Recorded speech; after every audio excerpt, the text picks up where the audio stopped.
साथियों नमस्कार। आज का वीडियो का मुख्य विषय है कि जन्म कुंडली में ऐसे कौन से ग्रह होते हैं जिन ग्रहों के होने से जातक झोपड़ी में जन्म लेने पर भी अपने कुल में अत्यंत ख्याति अर्जित करता है। ऐसे कौन से ग्रह होते हैं जिन ग्रहों के कुंडली में होने से जातक अत्यंत भाग्यवान बनता है, धनवान बनता है, विद्वान बनता है, यशस्वी बनता है और गरीब से गरीब घर में जन्म लेने पर भी अकूत अचल संपत्ति का मालिक बनता है। तो आज हम इसी विषय पर विस्तार पूर्वक चर्चा करेंगे। इससे पहले मेरा आप लोगों से अनुरोध है कि आपने अभी तक मेरा चैनल सब्सक्राइब नहीं किया तो अवश्य सब्सक्राइब करने का कष्ट कीजिए, वीडियो को लाइक कीजिए, शेयर कीजिए। तो देखिए लिखा हुआ है लग्नो यस्य बुध शुक्र यस्य केंद्र बृहस्पति, यस्य केंद्र बृहस्पति और दशम मंगार को यस्य सहजातो कुल दीपक है। सबसे पहले देखिए भाव, देखिए कुंडली के भाव यानी लग्न, इस भाव को लग्न भी कहते हैं, प्रथम भाव भी कहते हैं। तो लग्न हुआ, चतुर्थ स्थान हुआ, सप्तम स्थान हुआ और दसम स्थान, ये क्या होते हैं?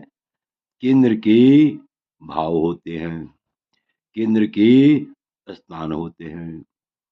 और इन स्थानों में कोई भी शुभ ग्रह हो तो ये सभी शुभ ग्रह क्या देते हैं? अत्यंत शुभ फल देते हैं, जातक को भाग्यशाली बनाते हैं। और इसके अतिरिक्त नवम और पंचम तथा द्वितीय, तृतीय और एकादश, इन भावों में यदि शुभ ग्रह हो तो ये ग्रह भी जातक को अत्यंत शुभ फल देते हैं। देखिए लिखा हुआ है लग्नो यस्य बुध शुक्र, मतलब लग्न हुआ, द्वितीय हुआ, तृतीय भाव हुआ, चतुर्थ भाव हुआ, पंचम भाव हुआ, षष्ठ भाव हुआ, सप्तम भाव हुआ, अष्टम भाव हुआ, नवम भाव हुआ, दसम भाव हुआ और एकादश भाव हुआ, द्वादश भाव हुआ।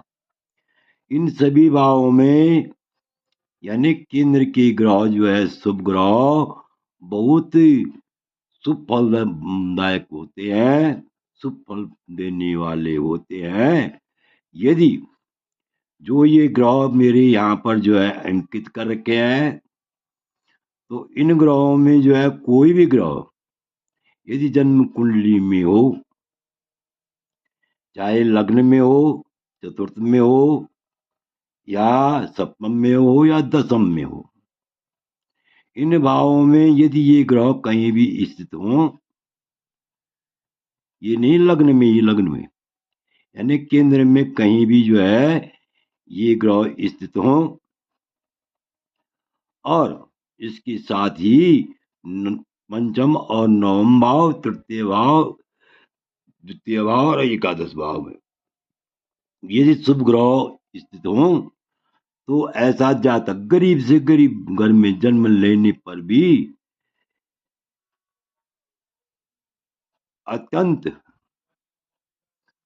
बहुत ही धनवान होता है, अचल संपत्ति से युक्त होता है और ऐसे जातक की कुल में ख्याति अर्जित होती है। क्योंकि लिखा हुआ है लग्नो यस्य बुध शुक्र, जिस जातक के जन्म समय में लग्न यस्य माने जिस जातक की जन्म कुंडली में जन्म समय में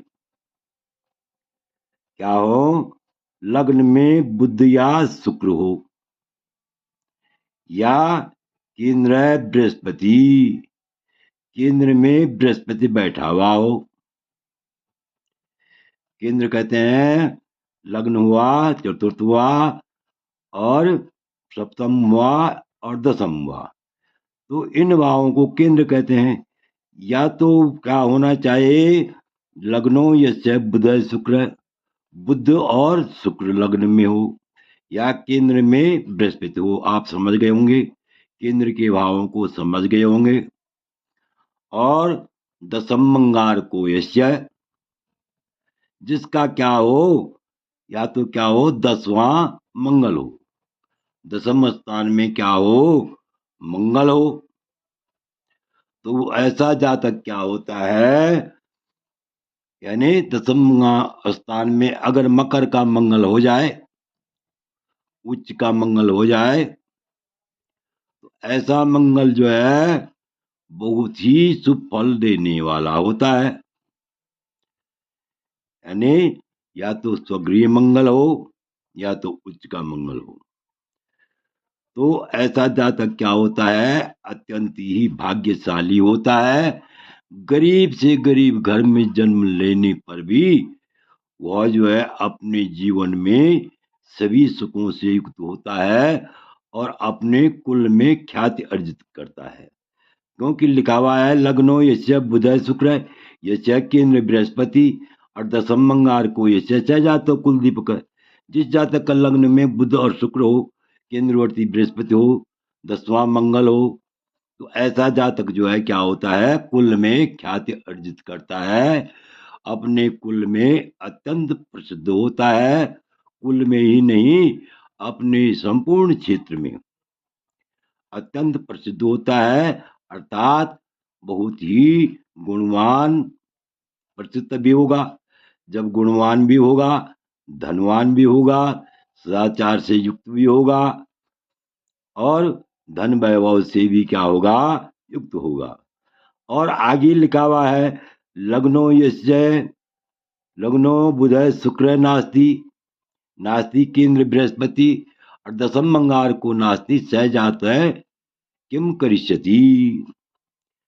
कहने का मतलब ये है, जिस जातक का लग्न में जो है बुध और शुक्र भी नहीं है, और केंद्र में बृहस्पति भी नहीं है, 10वां मंगल भी नहीं है, सहजात है किम करिष्यति, वह जातक जन्म लेकर के क्या करेगा। अर्थात ऐसे जातक को जन्म लेने पर अत्यंत संघर्ष करना पड़ता है, अत्यंत परेशानियों से जूझना पड़ता है, और जिंदगी भर कुल मिलाकर के संघर्ष करना पड़ता है। तो आशा है कि आप इस वीडियो को भली भांति समझ गए होंगे। आपसे अनुरोध है कि आपको यह चैनल, मेरा चैनल अच्छा लगे तो अवश्य सब्सक्राइब करने का कष्ट कीजिए, वीडियो को लाइक कीजिए, शेयर कीजिए। वीडियो देखने के लिए बहुत बहुत धन्यवाद। विशेषकर मैं उन सज्जनों का अत्यंत आभारी हूँ जो मेरे वीडियो को नियमित रूप से देखकर अपना अमूल्य सहयोग दे रहे हैं। पुनः धन्यवाद।